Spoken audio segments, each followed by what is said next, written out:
लोकसभा और राज्य विधानसभा के चुनाव प्रक्रिया से आप परिचित होंगे। उसी से संबंधित एक क्वेश्चन आपके स्क्रीन पर दिख रहा होगा। एक क्वेश्चन जो है यूपीएससी 2017 में पूछा गया था। इस क्वेश्चन को हम देखते हैं। क्वेश्चन क्या कहता है, निम्नलिखित कथनों पर विचार कीजिए।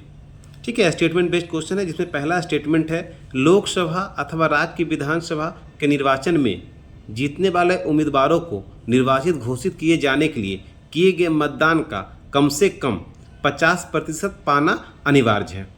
दूसरा स्टेटमेंट है भारत के संविधान में अधिकथित उपबंधों के अनुसार लोकसभा में अध्यक्ष का पद बहुमत वाले दल को जाता है तथा उपाध्यक्ष का पद विपक्ष को जाता है।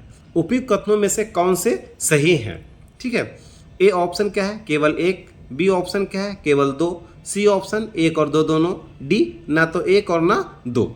ठीक है, तो हम पहला स्टेटमेंट देखते हैं। क्या कहता है कि लोकसभा और राज्य विधानसभा का जो इलेक्शन होता है उसमें जीतने के लिए क्या मापदंड है इसका है। ठीक है, तो देखिए हम लोग जानते हैं कि जो सबसे ज़्यादा वोट लाता है, यानी जो सबसे ज़्यादा मत प्राप्त करता है, वो उसको विजयी घोषित किया जाता है। इसमें यह नहीं देखा जाता है कि कितना मतदान हुआ और उन मतदान का कितना प्रतिशत उन्होंने प्राप्त किया। अगर 10 उम्मीदवार हैं और सबसे अधिक मत अगर 33% ही है या 25% ही है, लेकिन वो सबसे ज़्यादा है वो 25%, तो उसको विजयी घोषित कर दिया जाता है। अर्थात कह सकते हैं कि विजयी उम्मीदवार निर्वाचित घोषित किए जाने के लिए 50% मतदान पाने की पाना अनिवार्य नहीं है। यानी 50% से कम भी अगर मतदान आप प्राप्त करते हैं, यानी सबसे ज़्यादा प्राप्त करते हैं, तो आप निर्वाचित घोषित किए जाएंगे।